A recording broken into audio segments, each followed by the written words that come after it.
مذاق ہے جانوروں کا، چوپایوں کا، بے زبانوں کا۔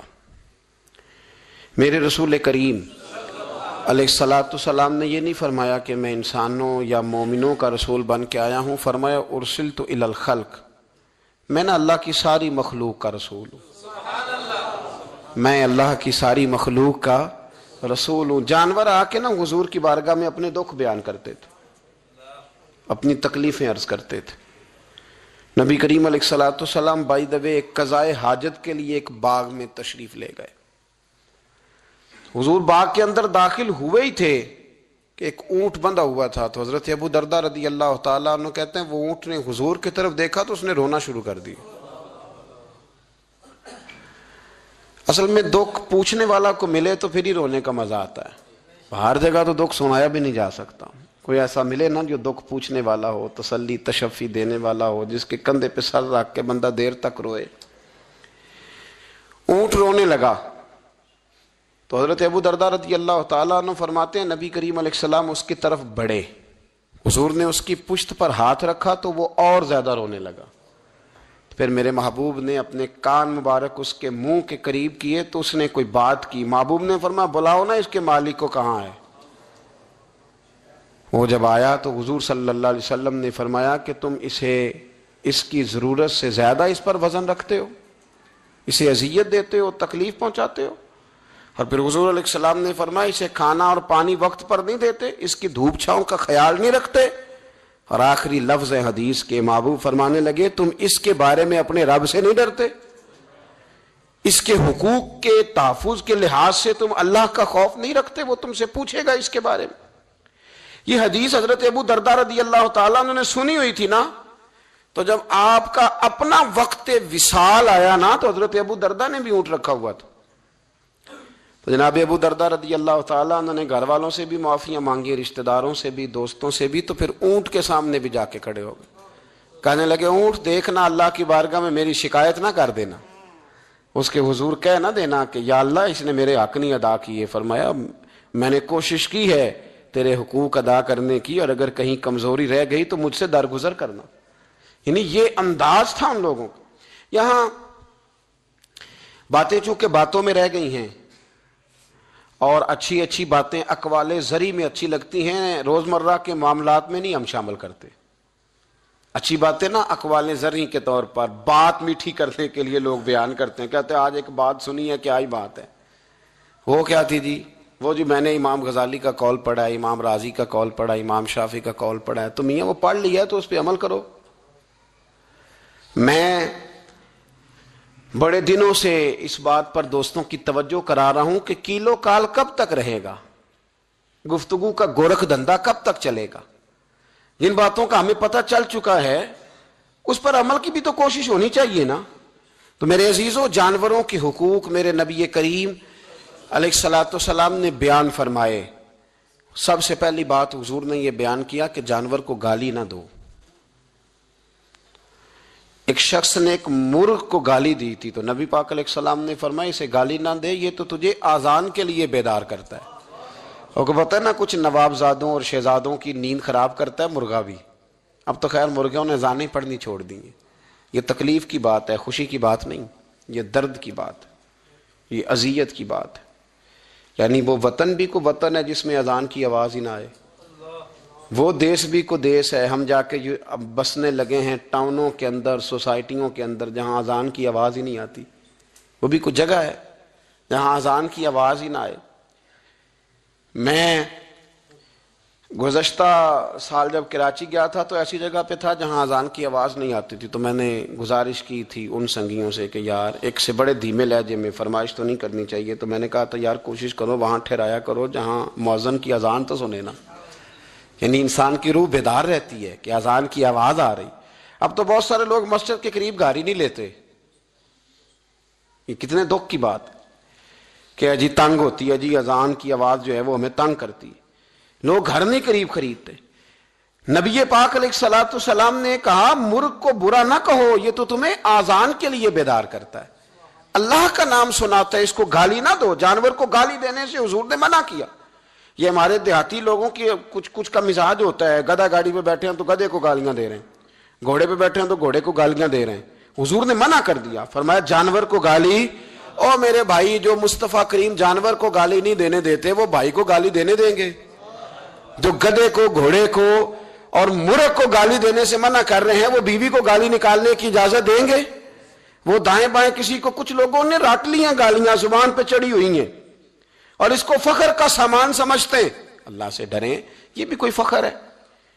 یہ بھی کوئی فخر ہے؟ ایک صاحب کہنے لگے جی وہ ہمارے مرشد جو بڑے کامل ہیں جی, مجھے آ کے بتانے لگے گالیاں دیتے ہیں جی, ان کی گالیوں میں بھی فیض ہے. تو میں نے کہا اس طرح کر 15-20 گالیاں میرے سامنے اسے نکال, اسے کہا تھوڑا سا فیض تجھے واپس بھیجنا ہے, نکال. تو نکالتا ہے بھلا؟ کہنے لگا جی یہ تو نہیں ہو سکتا. تو میں نے کہا جب تیرے لیے اس کو گالی دینا بے ادبی ہے تو اس کا گالی دینا بے ادبی نہیں, یہ کون سا فیض ہے؟ اسلام بدتمیزوں کا مذہب ہے معاذ اللہ تعالیٰ. کس طرح کا رویہ اختیار کیا ہوا ہے؟ تو یہ کوئی اصول نہیں کہ آپ کے لب و لہجے سے جو ہے وہ کوئی اس طرح کی باتیں چھلکیں. اور بہت سارے یار آپس میں بیٹھے ہوتے ہیں تو مذاق میں گالیاں دے رہے ہیں. یہ توہین ہے ایک دوسرے کی, یہ ذلت ہے, یہ دوستانہ نہیں ہے.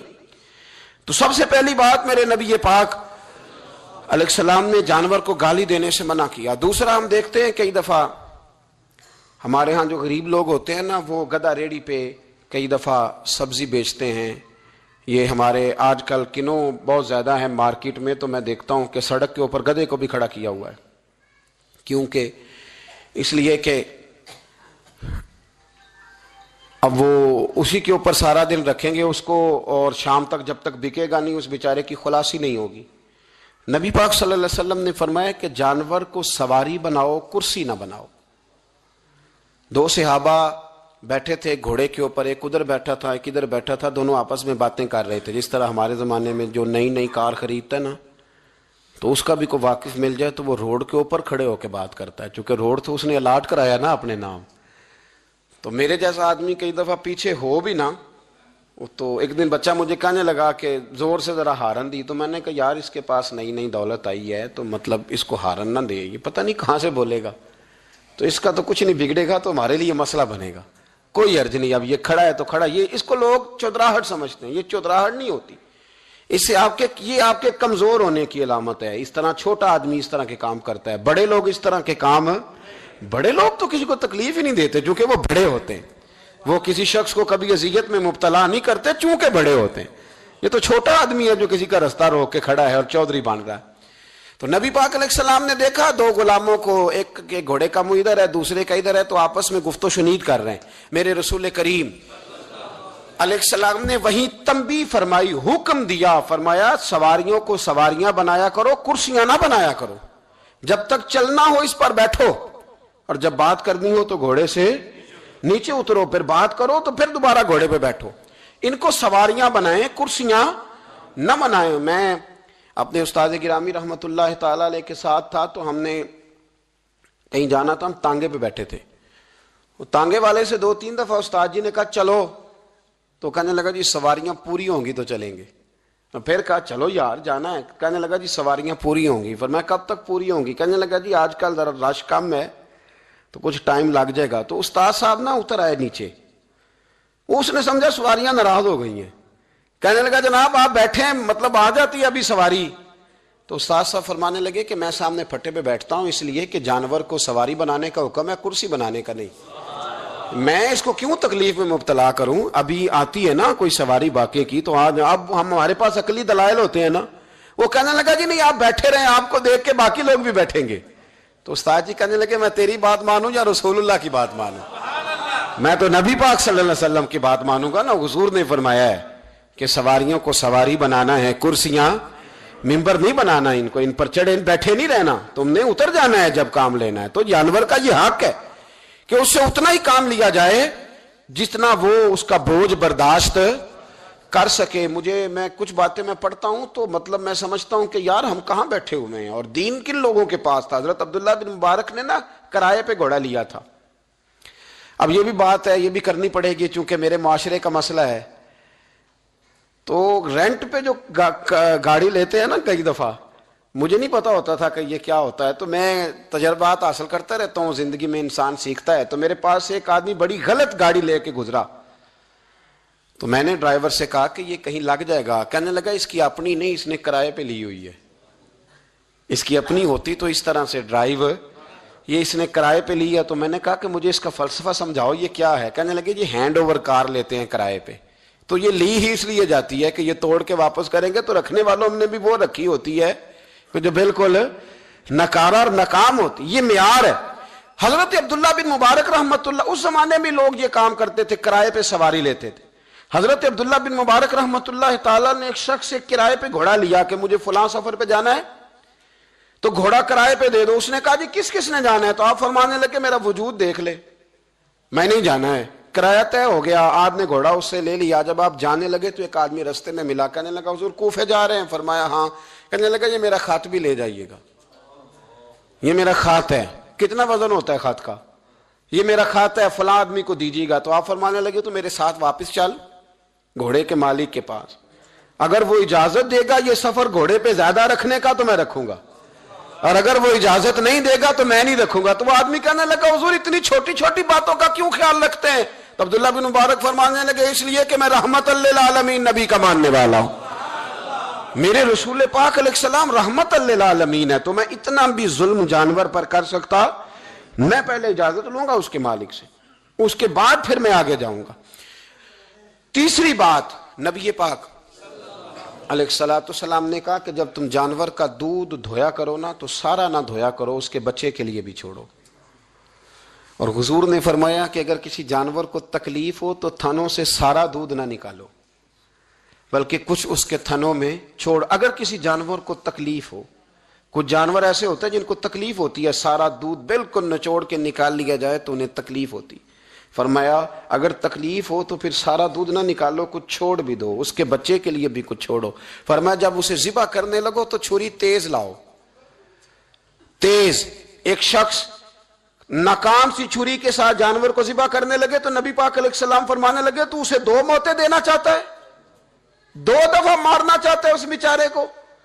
فرمایا اس طرح نہ کر، ایک تو چھری تیز کر اور دوسرا اس کی نظروں کے سامنے نہ کر، سائیڈ پہ لے جا اور اس تیز دھار کے ساتھ اسے ذبح کر کے اسے کم سے کم تکلیف ہو، کم سے کم اسے درد ہو. ہمارے ہاں عید کے موقع پر کسائی کو بڑی جلدی ہوتی ہے، جانور ابھی پورا ٹھنڈا بھی نہیں ہوتا کہ فٹافٹ وہ کھال اتارنی شروع کر دیتے ہیں. یہ اذیت ہے، یہ تکلیف ہے، آپ آزمائش میں ڈال رہے ہیں. آپ اس سے کہیں، میں تو ریکویسٹ کر لیتا ہوں کبھی کبھی، میں کہتا ہوں یار تو چند پیسے زیادہ لے لینا، تجھے اگلے گھر جانے کی جلدی ہے، تجھے ٹیلی فون بھی آ رہے ہیں تو آدھے گھنٹے کا ٹائم بھی بتاتا جا رہا ہے، لیکن ایسے نہ کر، یہ جانور ہے، اس میں اللہ نے جان رکھی ہے، اس کا خیال کر. نبی رحمت علیہ السلام نے ہمیں یہ باتیں بتلائی. فتاوی عالمگیری میں پڑھ رہا تھا، عجیب فتویٰ لکھا، انہوں نے لکھا جو آدمی جانور کے دودھ دھوئے نا اس کے ناخن بڑے نہیں ہونے چاہیے. جانور کے جو تھن ہوتے ہیں وہ نازک ہوتے ہیں، تو جس کے ناخن بڑے ہوں گے. اور صاحب فتاوی عالمگیری نے لکھا ہے کہ ہفتے کے بعد ناخن کاٹنا سنت ہے، لیکن جس نے جانوروں کا دودھ دھونا ہونا وہ ہفتے کا انتظار نہ کرے، وہ جلد ناخن کاٹ لے تاکہ جب دودھ دھوئے گا تو جانور کو تکلیف نہ ہو، وہ جلدی کاٹ لے اور اس ترتیب سے صحیح کر کے ناخن کاٹے کہ وہ کٹے ہوئے ناخن بھی کہیں جانور کو تکلیف نہ دے. آپ خود اندازہ کر لیں کہ آپ کا اپنا اگر ناخن صحیح کٹا نہ ہو تو آپ کے سخت گوشت کو بھی تکلیف دیتا ہے، تو جانور کا تھن تو نرم ہوتا ہے. میرے رسول کریم، پڑھیے درود پاک، سارے پڑھیے صلی اللہ. نبی کریم صلی اللہ تعالی علیہ وسلم کی امت کے علماء نے ہمیں یہ والا درس بھی ارشاد فرمایا. محدثین نے یہ مسئلہ بھی ہمیں بتایا کہ کوئی ایسا کام نہیں کرنا جس سے اس کو اذیت پہنچے. اگلی بات سنیں، بخاری مسلم میں حضور علیہ السلام نے فرمایا جو جانور جس مقصد کے لیے پیدا کیا گیا اسے وہی کام لینا ہے، دوسرا کام نہیں لینا جس مقصد کے لیے پیدا کیا گیا. گھوڑا، گدھا اور خچر کھانا اسلام میں ذبح کر کے کھانا اس لیے جائز نہیں رکھا گیا کہ یہ سواری کے جانور ہیں، تو جو سواری کے جانور ہوں گے انہیں ذبح کر کے کھایا نہیں جائے گا، ان سے سواری کا کام لیا جائے گا. اور جو جانور گوشت والے ہوں گے ان سے گوشت کا کام لیا جائے گا، جو دودھ والے ہوں گے اس سے دودھ کا کام لیا جائے گا. بخاری مسلم میں موجود ہے، نبی پاک علیہ السلام فرماتے ہیں ایک شخص نے بیل پر سواری کر لی، بیل پر، گائے پر اس نے سواری کر لی، اور جب وہ تھوڑا سا آگے گیا نا تو بیل اپنا منہ پیچھے کر کے کہنے لگا میں سواری کے لیے نہیں پیدا کیا گیا، اللہ نے اسے زبان عطا فرمائی اور بیل بول پڑا، کہنے لگا مجھے حال کے اندر جوت لے، یہ کام مجھ سے لے لے، لیکن تو میرے اوپر سواری نہیں کر سکتا۔ سواری کے لیے اللہ نے گھوڑے پیدا کیے، اونٹ، گدھے اور خچر پیدا کیے ہیں، جو جانور جس مقصد کے لیے ہوگا اس سے وہی کام لیا جائے گا۔ ایک بات اور کرنے لگا ہوں، ذرا سخت ہے، پر چونکہ مضمون ہے تو مضمون بیان کرنا فرض ہے۔ جانوروں کو لڑانا حرام ہے۔ حضرت عبداللہ ابن مسعود رضی اللہ تعالیٰ عنہ روایت بیان کرتے ہیں، فرمایا لعنتی ہے وہ شخص جانوروں کو آپس میں لڑاتا ہے، وہ لعنتی ہے جو جانوروں کو آپس میں۔ میں اور آپ اس ملک میں رہتے ہیں جہاں کروڑوں روپے کی شرطیں لگتی ہیں جانوروں کی لڑائی پہ، جانوروں کو اذیت دی جاتی ہے، تکلیف دی جاتی ہے، کبوتر اڑائے جاتے ہیں، اور بڑا انعام اس کو ملتا ہے جس کا کبوتر دیر کے بعد آئے۔ کبوتر باز کبوتر کو بیٹھنے نہیں دیتا۔ یہ حرام ہے، شریعت اسلامیہ میں حرام ہے جانوروں کا لڑانا، اور ان کو ایک دوسرے کے خلاف ابھارنا حرام ہے، دین میں منع کیا گیا ہے۔ آپ جانور کو اگر پالیں گے بھی تو اس حد تک پالیں گے کہ جس حد تک اس کو کسی اذیت میں مبتلا نہ کیا جائے۔ کتوں کی لڑائی کرائی جاتی ہے، مرغوں کی لڑائی کرائی جاتی ہے، جانوروں کو اذیت پہنچتی ہے، بیلوں کی لڑائی ہوتی ہے، سینگ ٹوٹ جاتے ہیں، لہو اتنا بہتا ہے جانوروں کا کہ دیکھا نہیں جاتا، لیکن سامنے بیٹھنے والے تالیاں بجا رہے ہیں۔ یہ تو بڑے سخت دل لوگوں کے رویے کہ جانور کا خون بہ رہا ہے اور آپ تالیاں بجا رہے ہیں۔ مرغے بیچارے کی چونچ لہو لہان ہو گئی ہے، سامنے والے نے اتنا مارا ہے اور یہاں تالیاں بج رہی ہیں کہ میرا جیت گیا ہے، بجائے اس کے کہ اس کو پٹی کی جاتی، اس کو دیکھا جاتا۔ یہ تو سنگ دل لوگوں کا کام ہے۔ ہم تو رحمت للعالمین نبی کے غلام ہیں صلی اللہ علیہ وسلم۔ ہمارے دین نے تو ہمیں یہ مزاج ہی نہیں دیا۔ ہم نے تو پیار کرنا ہے، ہم نے تو محبت بانٹنی ہے، ہم نے تو خلوص پیدا کرنا ہے، ہم نے تو شفقت کرنی۔ جانور پر رحم کھایا جائے گا، اس کا خیال رکھا جائے گا۔ پھر آگے چلیے، میرے نبی پاک علیہ الصلوۃ والسلام نے جانور سے اس کے بچوں کو جدا کرنے سے منع فرمایا۔ جب تک بچے کو ماں کی ضرورت ہے اسے جدا نہیں کیا جائے گا، جب تک وہ دودھ پیتا ہے اسے جدا نہیں کیا جائے گا، جب تک چڑیا کا بچہ بھی چھوٹا ہے اور اس کی ماں اس کے لیے دانہ لے کے آتی ہے تو اسے ماں سے جدا نہیں کیا جائے گا، اس کی جذبات کا، احساسات کا خیال رکھا جائے گا۔ یہاں تو میرے دیہاتوں کے جو بڑے سمجھدار قسم کے، سمجھدار چودھری قسم کے لوگ ہیں، ان کا بھی جب بہو سے اختلاف ہوتا ہے تو کہتے ہیں اس کے بچے رکھ لو، یہ جب خود روئے گی تو لوٹ کے آ جائے گی۔ جس محبوب نے جانور سے اس کے بچے جدا کرنے سے منع کیا، ماں سے بچے جدا کر رہا ہے۔ اور سیانے لوگ اور کچھ میکے بھی ایسے ہیں، میکے بھی، وہ کہتے ہیں بیٹے تو آ جا اور بچے واپس کر دے، اس لیے کہ بھئی ہمارا نہیں ان سے نظام چلے گا، بچے ان کے ہیں تو ان کو دے۔ یا کتنا ظلم ہے۔ سیانا انسان ہو کے یہ بات کر رہا ہے، سمجھدار ہو کے، عقل مند ہو کے، ذی شعور ہو کے، دعویٰ ہے اس کی بزرگی کا۔ نبی رحمت علیہ السلام کی غلام حضرت ابو ہریرہ رضی اللہ تعالیٰ عنہ فرماتے ہیں، مشکات میں موجود ہے، فرمایا کہ چڑیا آئی اور آ کے میرے نبی کے کندھوں پہ بیٹھ گئی۔ جانے اس چڑیا نے کیا کہا کہ محبوب کی آنکھوں میں آنسو آ گئے، حضور روئے اور فٹافٹ حضور اٹھے، فرمایا کون اس کے بچے اٹھا کے لایا ہے؟ کس نے اس کے بچے اٹھائے؟ کون ہے؟ جلدی بتاؤ۔ تو حضرت ابو ہریرہ کہتے ہیں کہ صحابی ہے کہ یا رسول اللہ مجھے ذرا پسند آ گئے تھے تو میں اٹھا لایا ہوں۔ حضور نے فرمایا اسے واپس کر دے، ورنہ یہ ایک میری بارگاہ میں شکایت کر رہی ہے تو قیامت میں بھی تیری شکایت کرے، اور جا وہیں رکھ کے آ جہاں سے تو اٹھا کر کے لایا تھا۔ میرے دوستو، دین اتنے اعلیٰ حقوق بیان کرے جانوروں کے اور انسان اس سے آگے بڑھ کے انسانوں کے ساتھ سلوک کرے۔ محمود غزنوی کا نام تو آپ حضرات نے سنا ہے۔ محمود غزنوی کے جو باپ تھے ان کا نام تھا سبکتگین۔ سبکتگین ایک آدمی کے غلام تھے، مزدوری کرتے تھے، کسی کے یہاں ملازم تھے، شکار کے بڑے شوقین تھے۔ فرماتے ہیں کہ میں تنخواہ تھوڑی کم لیتا تھا اپنے آقا سے اور اسے کہتا تھا کہ ہفتے میں ایک چھٹی مجھے ضرور دینی ہے، میں نے شکار کھیلنا۔ اور یہ بھی یاد رکھ لیں کہ شکار ضرورت کے لیے کھیلنا جائز ہے، شوق کے لیے کھیلنا جائز نہیں ہے۔ آپ شوق کے لیے جانور مار کے گھر آ گئے، شوق کے لیے جانور مارا اور گھر آ گئے۔